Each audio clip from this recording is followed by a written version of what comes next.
teoría que nos está motivando a ser interdisciplinares. Así que, hola, entramos entonces con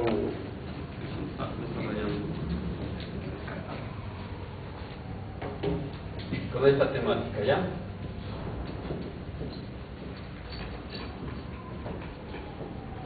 Ustedes seguramente han tenido ya dos clases, ¿no? Dos talleres con dos profesores, ¿verdad? ¿No? ¿Sí? ¿Todos ustedes son ya abogados? ¿Abogadas? ¿Sí? Todavía. Por suerte. Es verdad, eso tienen que agradecer. Pero ya la mayoría, por lo menos. Yo les sugiero que seamos más participativos, ya no tengan miedo de conversar, de hablar, de preguntar, de intervenir, de dialogar. Siempre, y esta es una cosa de la pedagogía, ¿no? Cada vez que uno es profesional, sale con una profesión y después tiene que hacer algún posgrado, diplomado, maestría, etcétera. Entonces, cada vez que llega a un aula como esta, por ejemplo, automáticamente en el inconsciente se escolariza, se vuelve alumno, ¿ya? Se vuelve estudiante, y eso impide el proceso de diálogo más fluido en el aprendizaje, ¿no? Entonces el alumno escucha, el alumno aprende, el alumno atiende, el que participa es el profesor. Entonces yo les pido que usemos esa conciencia escolarizada, digamos, y nos animemos a participar, ¿ya? A ver, han escuchado este concepto, ¿verdad? Pluralismo jurídico, ¿sí? ¿Alguna vez, en algún momento, así de casualidad, a la pasada? ¿Qué sugiere este concepto? ¿Qué les dice? Cualquiera. Varios sistemas jurídicos. Varios sistemas jurídicos. Muy bien. ¿Qué más?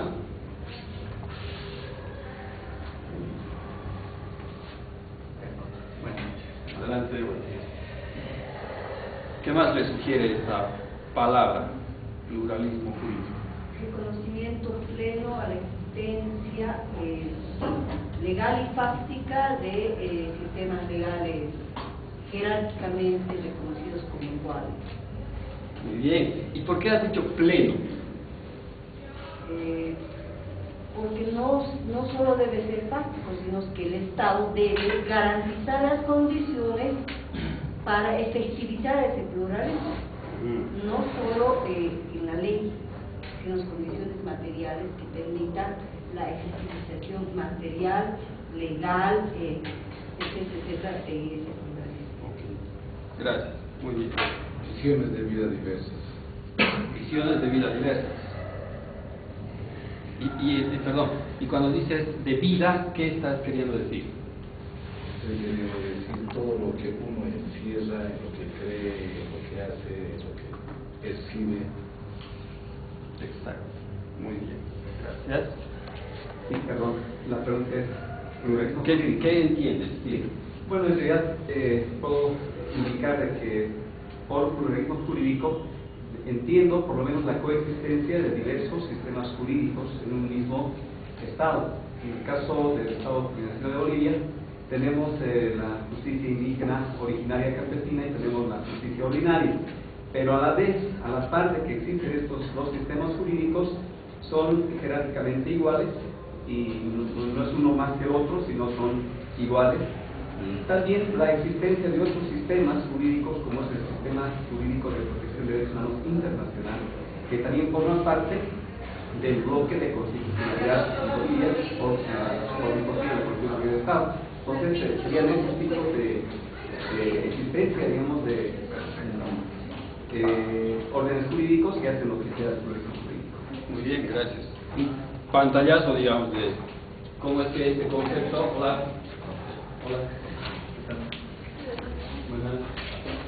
Adelante. ¿Cómo es que este concepto de pluralismo jurídico está inserto ya en nuestra nomenclatura, en nuestra economía jurídica, ¿verdad? Ya, a ver, ¿qué más?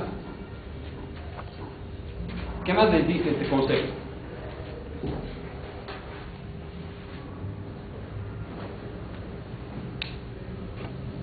Bien.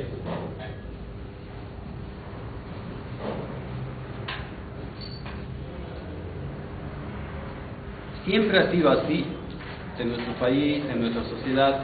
Siempre se ha reconocido, como ustedes bien han señalado, la existencia del pluralismo jurídico como una igualdad de condiciones sin jerarquía vertical entre un sistema jurídico y otro sistema jurídico. Siempre ha sido así en nuestro Estado, en nuestro país, en nuestra estructura jurídica.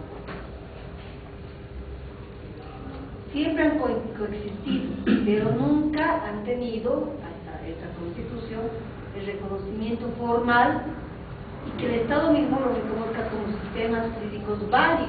O sea, en la realidad se han ido administrando y es precisamente el resultado del proceso colonial que ha implementado un sistema formal, ordinario y todo un bagaje de administrar justicia que ha desconocido y ha desplazado totalmente otros sistemas jurídicos propios. Entonces, no ha existido jamás un reconocimiento a esta norma. Ahora, cuando dices el reconocimiento formal del Estado no ha sido del modo como estamos pensando, ¿verdad? En igualdad de condiciones. Pero independientemente del reconocimiento del Estado, tú has dicho, siempre han coexistido. Y el modo de coexistir era en igualdad de condiciones independientemente del Estado. No, porque se asumía que la administración de justicia ordinaria era superior, era racional, era válida. Lo demás eran usos y costumbres, una cosa aislada que no podía considerarse como válido para la sociedad, para el grupo, para ellos. Por tanto, no válido, no con la capacidad de ser parte del Estado. Y tiene que ver con otras cargas, porque el sistema jurídico era solamente una parte. Exacto. Tú has dicho antes un concepto que lo vamos a trabajar aquí justamente. Pero me gustaría que, a ver si los demás están captando la idea por dónde estamos yendo. Pluralismo jurídico, coexistencia de distintos sistemas jurídicos, normalmente entendido como en igualdad de condiciones, es decir, en un plano de horizontalidad. Todos los sistemas jurídicos son válidos, coexisten. Esto que estoy diciendo es como casi utópico, ideal, ¿verdad? ¿Qué dice la realidad? La realidad en el Estado, decía hasta hace poco, que los sistemas jurídicos, sobre todo indígenas, se subsumen, se subordinan en algún sentido al sistema jurídico ordinario, ¿verdad? A la justicia ordinaria. Ya. Independientemente de lo que dice el Estado sobre los sistemas jurídicos, porque decían el sistema jurídico puede ser formal, es decir, reconocido por el Estado, o puede ser de hecho, ¿verdad? Existe. No necesita el reconocimiento del Estado para que exista, existe en la realidad, se evidencia esto, se ve, se palpa. Bueno, pero esa coexistencia de los sistemas jurídicos, independientemente de su reconocimiento, ¿ha sido en igualdad de condiciones en un plano de horizontalidad? Tampoco, ¿verdad? Y no depende solo del Estado.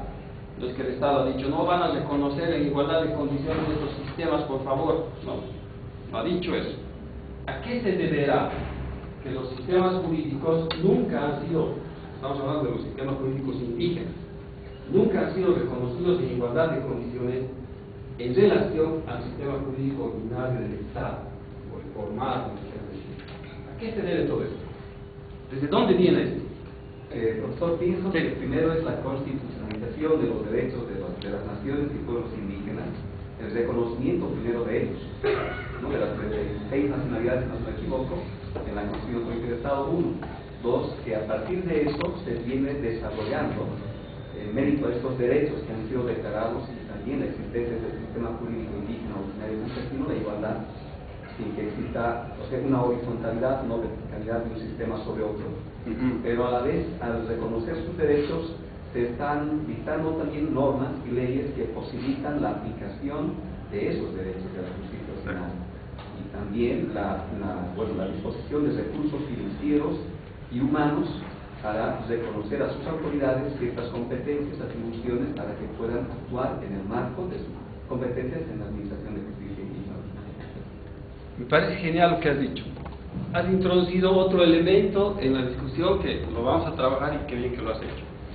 Es que el pluralismo jurídico, en primera instancia, está está posicionada en el sujeto indígena, ¿verdad? Como tú decías, no se puede reconocer el pluralismo jurídico sin reconocer la identidad de quien es sujeto portador del ejercicio de este derecho, ¿no? Y, por tanto, el reconocimiento tiene que ir paralelamente, o tal vez en sentido procesual. Primero, la identidad de quien es sujeto del derecho indígena. Son los indígenas, ¿verdad?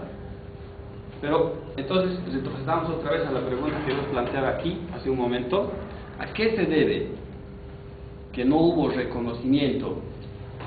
Entendamos del pluralismo jurídico en igualdad de condiciones. Ahora, entendamos de la identidad indígena en igualdad de condiciones. A ver, el contraste de la identidad indígena, ¿cuál será? ¿Qué otra identidad? Occidental. Occidental. Bueno, blanca, digamos, a ver. Ya estamos acostumbrados, ¿no?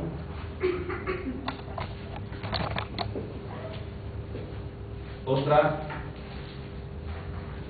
una identidad que normalmente a veces nos atrae, blancos y mestizos. Exacto. Ya. ¿Qué estamos queriendo decir con esto? Que para entender la verdadera dimensión de lo que implica el pluralismo jurídico, abriendo un poco el marco teórico jurídico simplemente, es que tenemos que hablar de las identidades de los pueblos.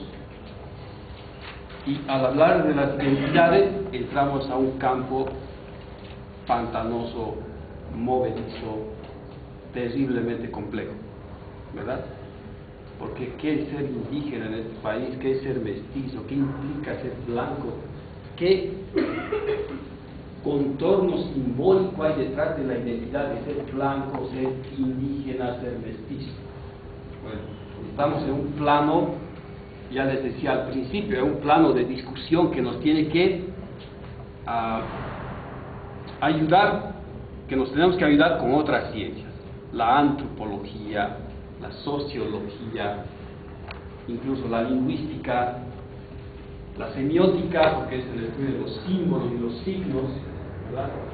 Todo lo que usamos, por ejemplo, en cuanto a vestimenta es simbólico, dice algo de nosotros, más en los pueblos indígenas, ¿no?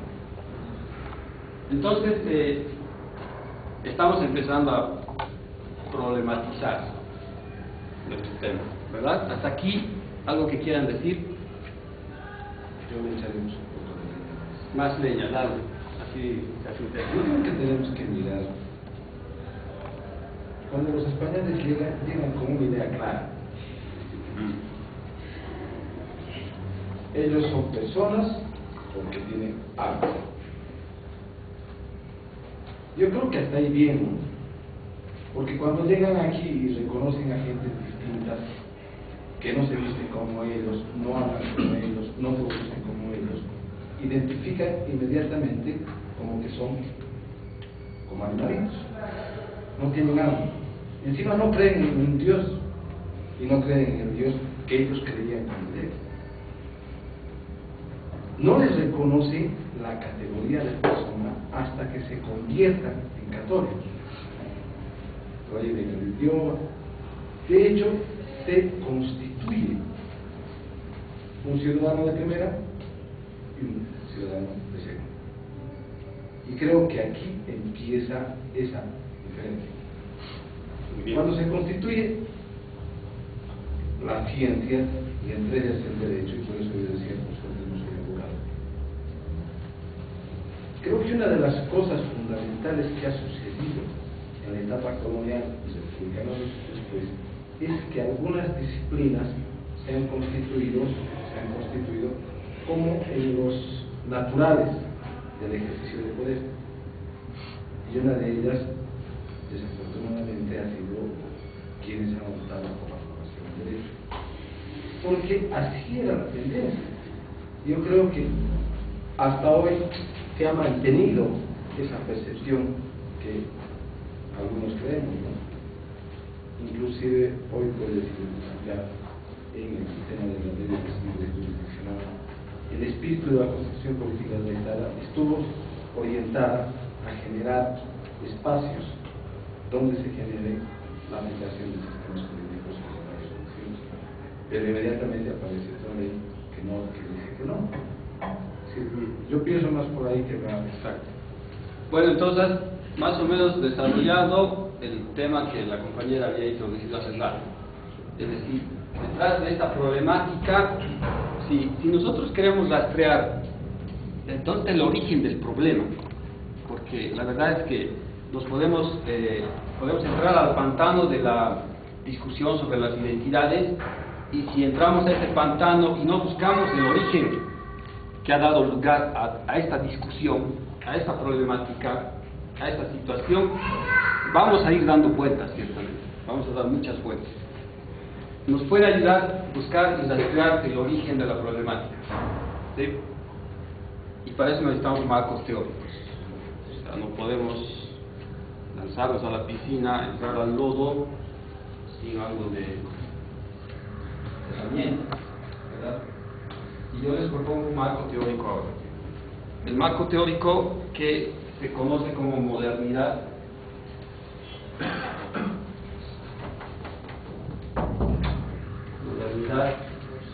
colonialidad.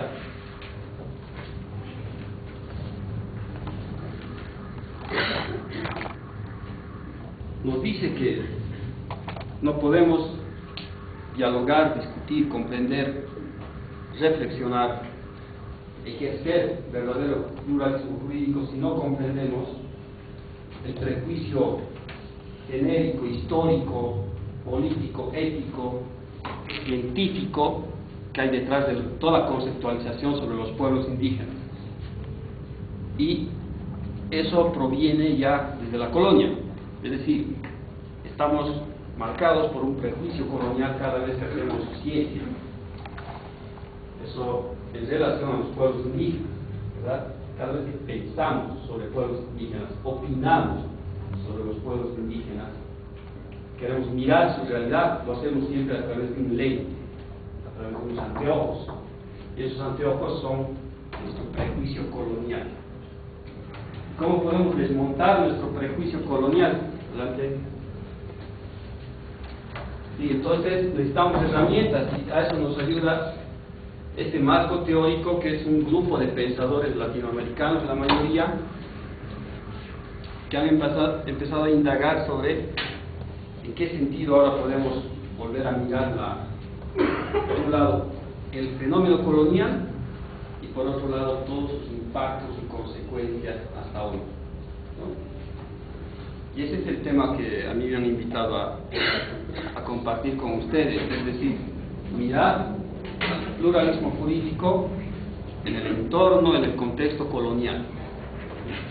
Yo lo voy a hacer no solo desde una mirada historicista, es decir, no me interesa tanto analizar los datos fácticos, los hechos que ha sucedido en la etapa colonial, sino más bien mirar a partir de una categorización, es decir, de una representación más o menos teórica sobre lo que implica el fenómeno colonial para nuestras vidas hasta hoy, ¿sí?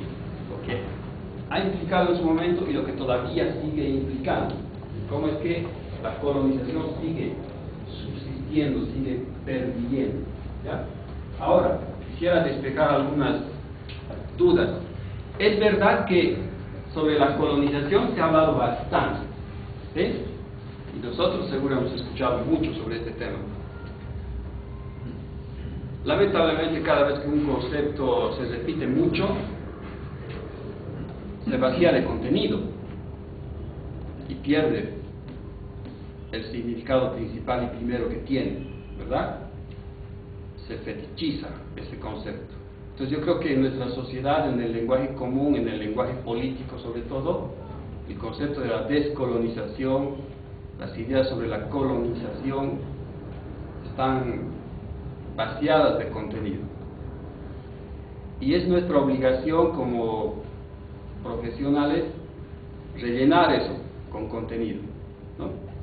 Entonces, cada vez que yo hablo de colonización, descolonización, colonialidad, etcétera, por favor no me identifiquen con un partido político, no me pongan una etiqueta en la frente sobre a quién pertenece, por qué hablar así, quién le habrá pagado para venir a hablar. Bueno, ¿me van a pagar?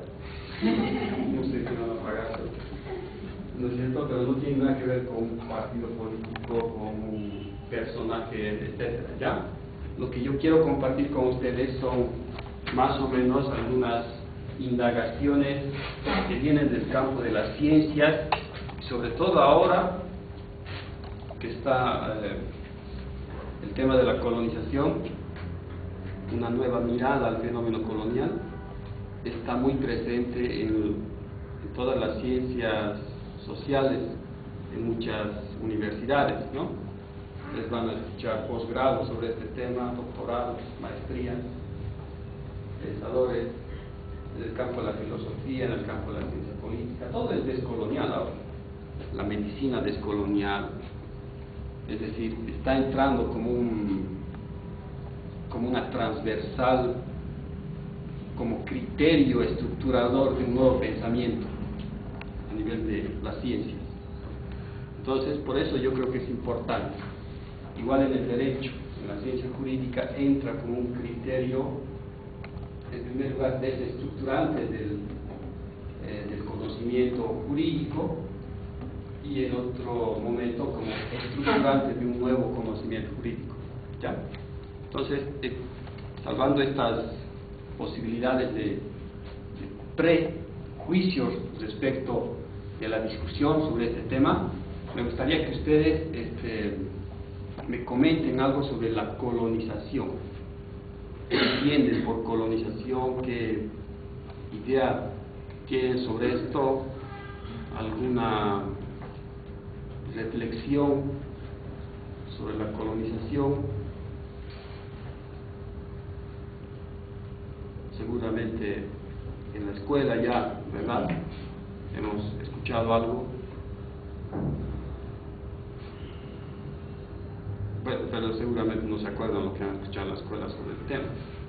Algunos tal vez sí están más cerca de la escuela como nosotros, los adultos mayores, ¿no?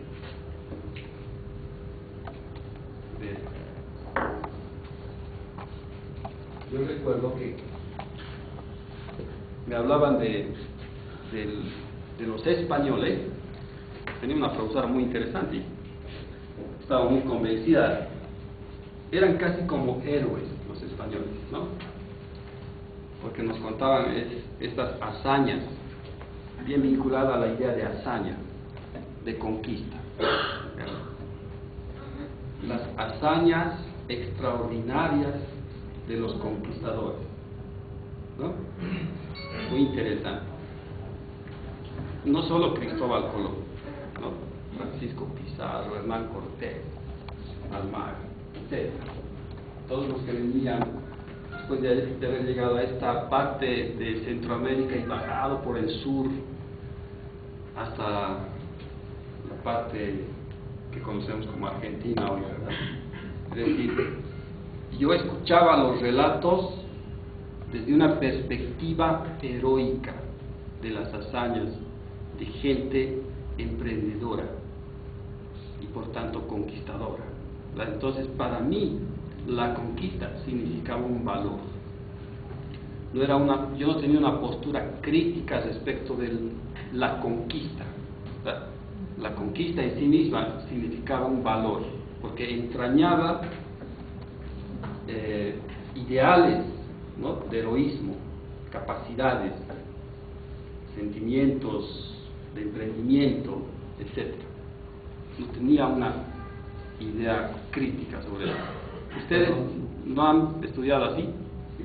Profesor, bueno, lo que yo puedo entender o recordar algo de lo que puede ser la colonia o la colonización, inicialmente a partir de que empieza esto con el descubrimiento de América, y a partir de ello la denominada conquista, como se dice, española, de lo que ha sido el Nuevo Mundo, a partir de la imposición de su cultura, su idioma, su religión, etcétera, como ya había manifestado un compañero. Pero básicamente se consideraba que antes de la colonia no se había llegado todavía a un nivel de civilización, es decir, las sociedades que existían se encontraban, de acuerdo a lo que conozco o recuerdo, en una situación de la barbarie superior, y que con el coloniaje los habían hecho dar un gran salto cultural de la barbarie superior a la civilización, y la civilización implicaba un adoctrinamiento de los nuevos pueblos que habían sido descubiertos por la fuerza, imponiendo sus ideas, su idioma, sus costumbres, sus tradiciones, y que significó de alguna manera una especie de choque brusco con relación a los pueblos indígenas que en aquel momento habitaban. A partir de eso se han hecho una serie de conceptos, como usted mencionaba, pero básicamente es lo que yo recuerdo. Muy bien, gracias. Tú has mencionado esta palabra, descubrimiento, que yo igual la escuché en la escuela, en el colegio, en mi escuela sobre todo, el descubrimiento de América. No había posibilidad de críticas respecto de esta afirmación de mis profesores, ¿no? ¿Qué implica descubrir algo? En el derecho, ¿qué implica en cuanto a tierras? A ver. Y esto, imagínense, era discusión jurídica teológica del siglo XVI. La terra nullius. ¿Esta tierra es de quién? De nadie. Por tanto, ¿le pertenece a quién? La descubre. ¿Cierto? Ustedes recuerdan a veces algunas películas igual hay en Estados Unidos, cuando hubo una gran crisis a principios de los 1900 en Europa, muchas migraciones europeas hacia Estados Unidos con la idea, ¿no?, de entrar a la tierra prometida judía, ¿no?, al país de los sueños, qué sé yo, al sueño americano. Y entonces ahí se repartían tierras por la propiedad, se la adquiría por posesión, y organizaban campañas, ¿no?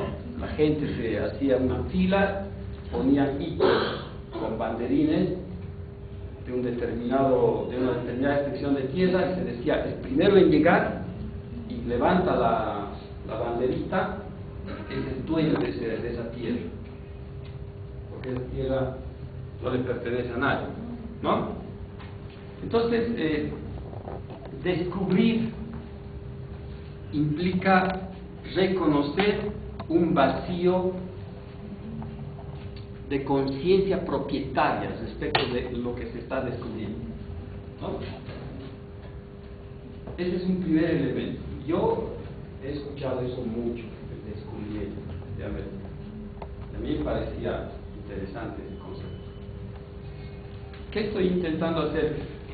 Lo que les quiero decir, si nosotros recordamos un poco nuestras enseñanzas de colegio, es muy probable que tengamos presente en la cabeza, tal vez algunos adultos mucho más que nosotros, porque nosotros ya hemos entrado a una etapa de alta crítica sobre este tema, pero es muy probable que tengamos presente el hecho de que la conquista, el descubrimiento, son valores. Son valores. Y poseer esos valores es bueno, ¿verdad? Y emprender campañas de conquista y de descubrimiento es como emprender una empresa. ¿Sí? Es algo bueno, algo positivo, algo que hay que hacer, ¿ya? Es una suerte de emprendedurismo. Ahora la administración de empresas está fuerte esto, ¿no? El emprendedurismo. Sin embargo, hay un bonito libro de un autor sé dónde es, inglés creo, se llama Carl Jung, y él ha escrito un libro que se llama Mitologías Blancas, ¿no? Es decir, detrás de estas formas de comprender las realidades, el descubrimiento, el emprendimiento, las campañas de conquista, etc., detrás de esto hay toda una constelación de mitologías. Podríamos decir, son como cuentos que nos están empujando a creer en ciertas cosas que no necesariamente son así. Y es así que sobre la colonización en América Latina, que ha sido a partir de 1400, ¿ustedes saben? ¿Cuándo? 1492. Hay dos leyendas.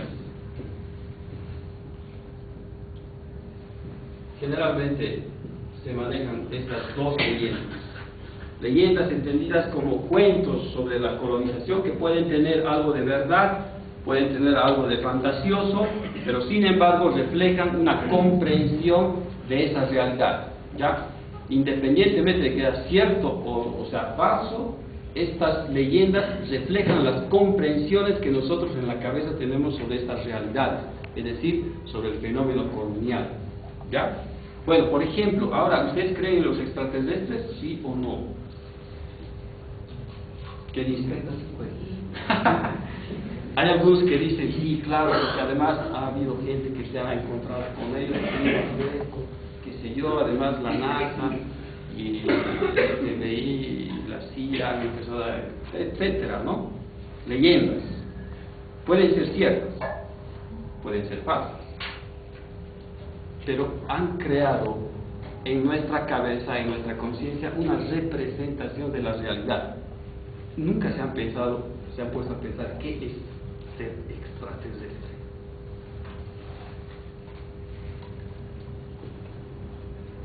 Sobre su existencia o no se discute, pero la idea de que existen o no no es un problema.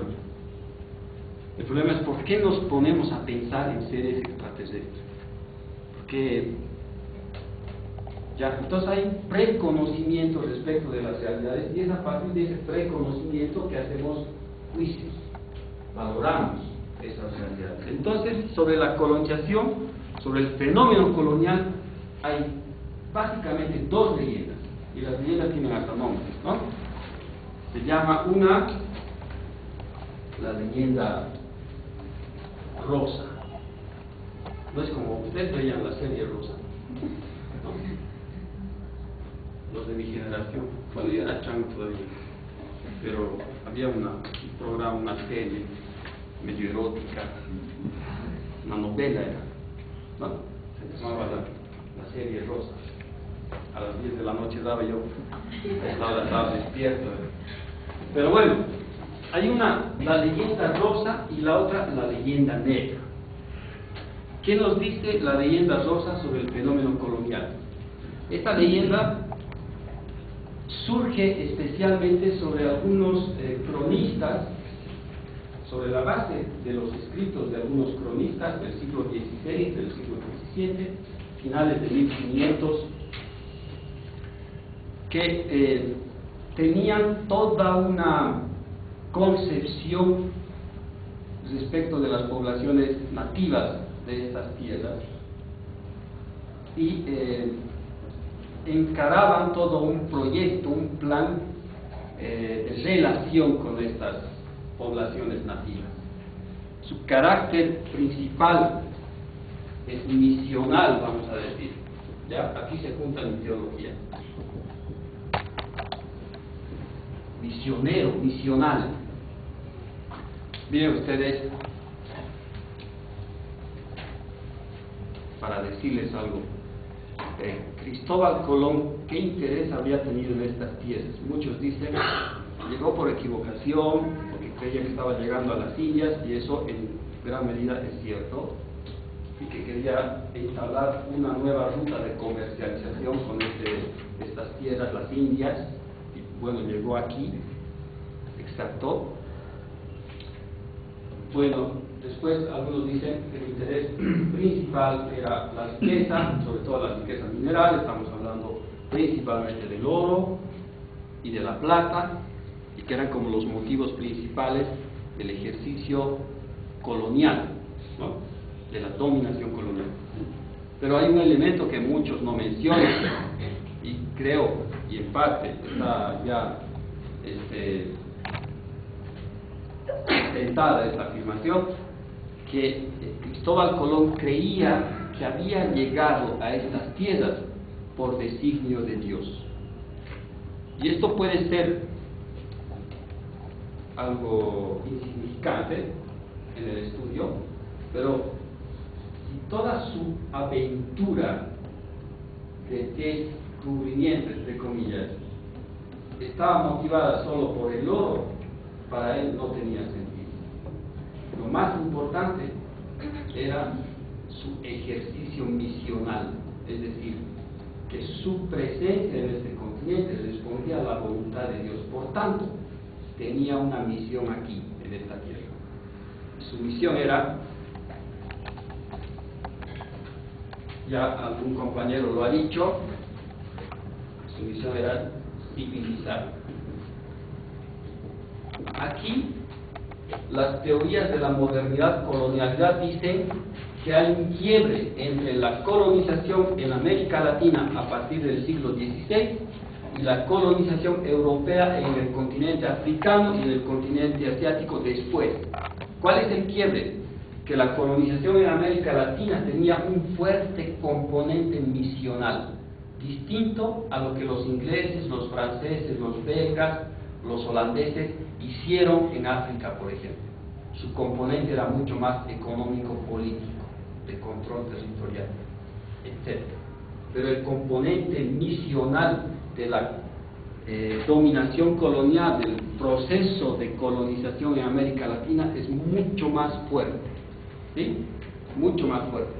¿Por qué les digo esto? Porque luego esto tiene consecuencias psicosociales en la sociedad, ¿ya?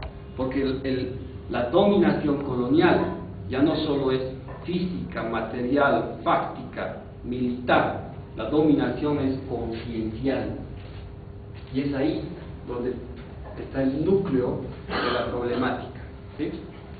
Pero lo vamos a ir diciendo poco a poco para que se entienda mejor. Entonces, la leyenda rosa dice que la dominación colonial, el fenómeno colonial, el proceso colonial es positivo, beneficioso, bueno para las sociedades nativas de este lugar, porque además reciben, ganan. ¿Qué ganan? Todo lo que implica la civilización occidental, ¿sí?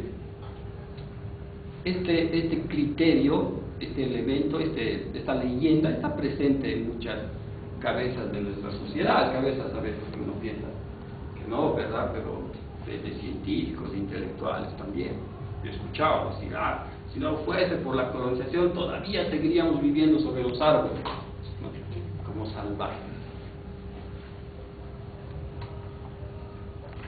Ya, esta es la leyenda rosa, una leyenda presente en nuestra realidad, en nuestro modo de comprender el fenómeno colonial.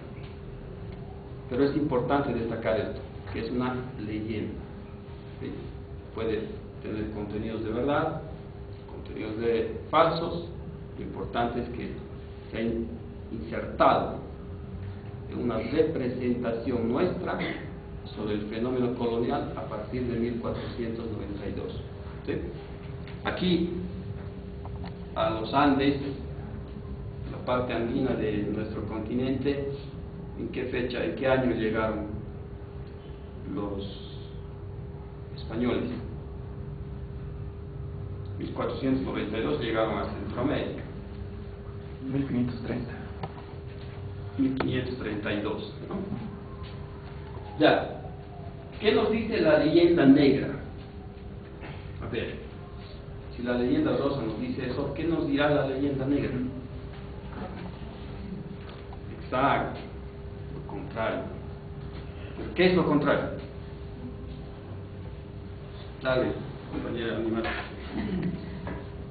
Vamos a ver. Que no lo ve, no ve positivo, digamos, la colonización, puede ser. Exacto, que es un fenómeno negativo. La imposición por la fuerza para subyugar tal vez un modo de vida que durante miles de años estaba presente, pero que ellos no conocían, y vinieron a tal vez destrozar y bueno, imponer toda su cultura. La religión, por ejemplo. Religión, uno de los males, ¿no? Bueno, entonces detrás de la leyenda negra hay un criterio, que la dominación colonial, el fenómeno colonial a partir de 1492 ha sido negativo, el fenómeno. Por tanto, sus efectos también son negativos, malos, perversos, etc., ¿no? Profesor, perdón, quisiera escuchar su opinión, ¿por qué la religión como algo malo? Le he escuchado referencia a la religión. La religión, sí. Quisiera expresar su opinión, por favor, nos pudiera explicar sus motivos o motivos por los cuales se califica de esta manera. Vamos a entrar. Solo puedo decir una cosa, que todo el contenido cognitivo de pensamiento que tiene incorporada la religión es un contenido fuertemente vinculado al pensamiento, a la reflexión occidental. Ya, es decir, a ver, cuando los españoles llegaron el siglo XVI,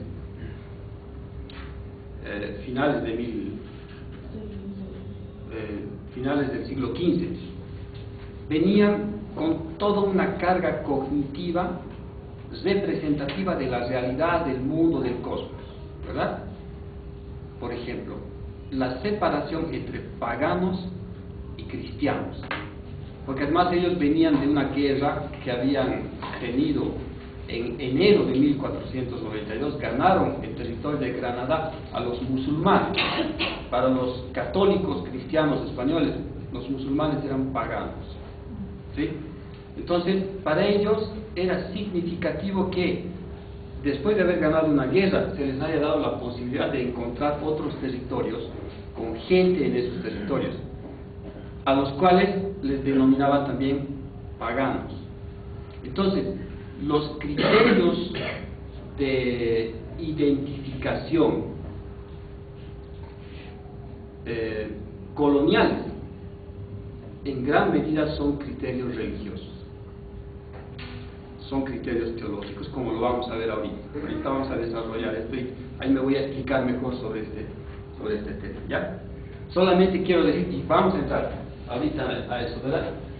La leyenda negra comienza con la denuncia en 1511 de un grupo de dominicos, misioneros españoles, religiosos, dominicos, respecto de las actividades de conquista que tenían los generales, los militares españoles, ¿sí? Y uno de los principales portavoces de esa denuncia se llama Bartolomé. Tal vez han escuchado hablar de eso. Exacto, de las Casas. Hay toda una serie de estudios sobre el pensamiento de Bartolomé de las Casas. Se llaman los estudios lascasianos, ¿sí? Y claro, es un pensador de esa época que ha influido con su modo de pensar en muchos filósofos, teólogos, etc. Pero es interesante esta denuncia 1511 de los dominicos encarada por Bartolomé de las Casas. ¿Ustedes han visto la película La misión? No, y también La lluvia? Sí, con los otros. No, La misión es con y también La lluvia es con el mexicano Gael García. Y adelante. Buenas noches. Adelante. Bueno, ¿han visto esta película? Levanten la mano los que han visto, por favor, para que así solo uno ahí. Bueno, los que han ido al cine a ver pero no han podido ver, estaban ocupados en otras cosas. Yo les recomiendo que vayan a ver esa película o que la compren ahí para verla. Y también La Lluvia, y La Lluvia también. Es una película filmada acá en Cochabamba y trata sobre la guerra del agua, ¿verdad?